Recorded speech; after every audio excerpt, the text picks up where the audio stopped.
Global માર્કેટ્સની update સાથે જોડાયા છે સહયોગી આરતી મહેતા. આરતી, ગુડ મોર્નિંગ. કઈ રીતે સપ્તાહના પહેલા ટ્રેડિંગ સેશન પર વૈશ્વિક બજારો સંકેત આપી રહ્યા છે? ગુડ મોર્નિંગ ચાંદની. અને ગ્લોબલ સંકેતોની વાત કરી લઈએ તો થોડાક મિશ્ર સંકેતો અહીંયા બનતા દેખાયા છે. સૌથી પહેલાં જે ડેવલપમેન્ટ આપણને ટ્રમ્પ ટેરિફને લઈને આવતું દેખાઈ રહ્યું છે તેના પર નજર કરી લઈએ, કારણ કે ત્યાં એક મોટો ઝટકો આપણને આવતો દેખાઈ રહ્યો છે. ટ્રમ્પની જે આક્રમક ટ્રેડ પોલિસી છે એને એક મોટો ઝટકો લાગ્યો છે, કારણ કે યુએસ ફેડરલ કોર્ટે આ ટેરિફને ગેરકાયદેસર ગણાવ્યું છે. એટલે આ ફેડરલ કોર્ટ તરફથી જે નિર્ણય આવ્યો છે તે ખાસ મહત્વનું રહેશે. અને ટેરિફ જે છે તેના પર 14 ઓક્ટોબર સુધી પ્રતિબંધના આદેશ ખાસ કરીને યુએસ ફેડરલ કોર્ટ તરફથી આપવામાં આવ્યા છે. યુએસ જે એપેલેટ કોર્ટ છે એણે 14 ઓક્ટોબર સુધી આ નિર્ણય જે છે તે ટાળ્યો છે. અને ટ્રમ્પ ટેરિફ પર ખાસ કરીને યુએસ એપેલેટ કોર્ટનો આ એક મોટો નિર્ણય આપણને આવતો દેખાઈ રહ્યો છે. ખાસ કરીને જો જે રીતે એપેલેટ કોર્ટે 7-4 ના બહુમતથી આ નિર્ણય જે છે ત્યાંથી લીધો છે, એટલે અહીંયા એક ધ્યાન રાખવાનું રહેશે. પણ બીજી બાજુ ટ્રમ્પ પ્રશાસનનું જે કહેવું છે અને ટ્રુથ સોશિયલ પર જે ડોનાલ્ડ ટ્રમ્પ કહી રહ્યા છે તેમનું માનવું છે કે તમામ ટેરિફ હજુ પણ અહીંયાથી લાગુ છે. ટેરિફ હટાવવું જે છે તે દેશ માટે અહીંયાથી સારું નથી. બીજી બાજુ ટેરિફથી મેડ ઇન અમેરિકાને બૂસ્ટ મળશે તેવું ડોનાલ્ડ ટ્રમ્પ કહી રહ્યા છે. અને ખાસ કરીને ટેરિફથી યુએસના કર્મચારીઓ જે છે, યુએસ અને કંપનીઓ જે છે એને ખાસ કરીને અહીંયા ફાયદો થતો જોવા મળી શકે છે. બીજી બાજુ તેઓ કહી રહ્યા છે કે સુપ્રીમ કોર્ટની મદદથી તેઓ જે મજબૂત અને સમૃદ્ધ અમેરિકા અહીંયાથી બનાવવા જઈ રહ્યા છે તેવું તેઓ કહી રહ્યા છે. તો ટ્રુથ સોશિયલ પર ખાસ કરીને ડોનાલ્ડ ટ્રમ્પ તરફથી આ નિવેદન આપણને આવતા દેખાઈ રહ્યા છે, એટલે અહીંયા એક ધ્યાન રાખવાનું રહેશે. બીજી બાજુ વાત કરી લઈએ યુએસના જે મોંઘવારી ડેટા આવ્યા છે તેના પર, તો જો મંથ ઓન મંથ બેઝિસ અને યર ઓન યર બેઝિસ આ બંને બેઝિસ પર આંકડા જે છે તે અનુમાન મુજબ જ આપણને રહેતા દેખાઈ રહ્યા છે.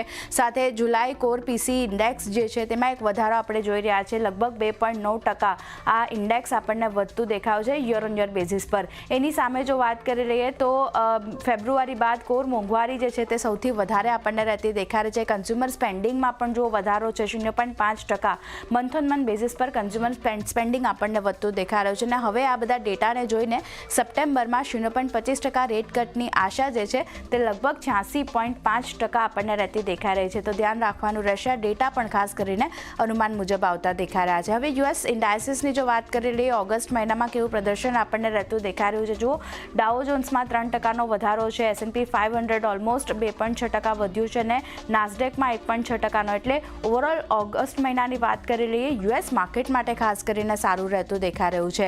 બીજી બાજુ ટ્રમ્પ અને લિસા કુક વચ્ચે જે તણાવ ચાલી રહ્યા છે તેના અપડેટ પર પણ નજર રાખવાની રહેશે, કારણ કે લિસા કુકને હટાવવા પર ખાસ કરીને કોર્ટમાં હજી સુધી કોઈ નિર્ણય નથી લેવામાં આવ્યો. અને આ સપ્તાહે પણ આ નિર્ણય જે છે તે આવવાની આશા આપણને ઓછી લાગતી દેખાઈ રહી છે. બીજી બાજુ ફેડનું કહેવું છે કે કોર્ટના નિર્ણયનું તેઓ પાલન કરશે. એટલે અહીંયા કઈ રીતે ડેવલપમેન્ટ આવે છે તેના પર પણ ખાસ નજર રાખવાની રહેશે.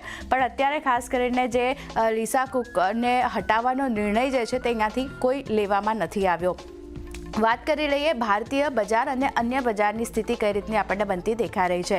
જો ઓગસ્ટ મહિનાની જો આપણે વાત કરી લઈએ તો ડાઉ જોન્સમાં 3.2%નો વધારો છે. યર ટુ ડેટ 7%નો વધારો આપણને આવતો દેખાઈ રહ્યો છે. એવી રીતે જ નાસ્ડેકમાં ટેક શેર્સ જે રીતે વધ્યા હતા એનો એક સપોર્ટ અહીંયા મળતો દેખાયો તો 1.5% ઓગસ્ટમાં નાસ્ડેક વધ્યો છે. યર ટુ ડેટમાં 11% જેટલો વધારો આપણને જોવા મળતો દેખાયો છે. પણ એની સામે જુઓ, જે શંઘાઈ છે એના પર પણ એક પોઝિટિવ કામકાજ જોઈ રહ્યા છે. નિક્કાઈમાં એક પોઝિટિવિટી આપણને ઓગસ્ટ અને યર ટુ ડેટ બનતી દેખાઈ રહી છે. ગોલ્ડ, સિલ્વર, કોમેક્સની જો વાત કરી લઈએ તો ત્યાં પણ એક પોઝિટિવ કામકાજ જોયું છે. પણ એની સામે જુઓ, ભારતીય બજાર નિફ્ટીની વાત કરી લઈએ, ઓગસ્ટ મહિનામાં ઓલમોસ્ટ 1.4%નો ઘટાડો જોવા મળતો દેખાયો છે.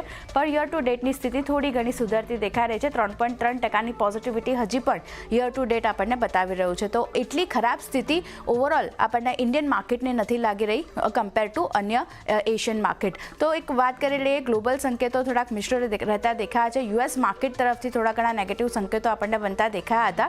પણ એશિયન માર્કેટમાં પણ જુઓ, થોડાક મિશ્ર સંકેતો સાથેનું જ કામકાજ આપણને જોવા મળતું દેખાયું હતું. તાઇવાન ઇન્ડેક્સ, નિકેઈ, કોસ્પી બધામાં એક નેગેટિવ કામકાજ છે. અન્ય ડાયસીસમાં શંઘાઈ હેંગસેંગ થોડું પોઝિટિવ છે, પણ સ્ટ્રેટ ટાઈમ્સમાં એક નેગેટિવ કામકાજ આપણને બનતું દેખાઈ રહ્યું છે. ગિફ્ટ નિફ્ટી શરૂઆતી કારોબારમાં થોડાક મિશ્ર સંકેતો અહીંયા પણ બનતા દેખાયા હતા. અત્યારે જો વાત કરી લઈએ તો જુઓ 35 પોઈન્ટ જેટલી પોઝિટિવિટી નિફ્ટી ઇમ્પ્લાઇડ તરફથી આપણને આવતી દેખાઈ રહી છે અને 24,603ના લેવલ્સ ખાસ કરીને ગિફ્ટ નિફ્ટી ઇન્ડિકેશન આપતું દેખાઈ રહ્યું છે. તો જે રીતે ખાસ કરીને યુએસ અને એશિયન માર્કેટ તરફથી થોડાક મિશ્ર સંકેતો બનતા દેખાઈ રહ્યા છે, પણ આપણા જીડીપીના ડેટા જે પોઝિટિવ આવ્યા છે એને લીધે માર્કેટ આજે થોડું પોઝિટિવિટી સાથે ઓપન થાય તેવા સંકેતો બની રહ્યા છે. જી.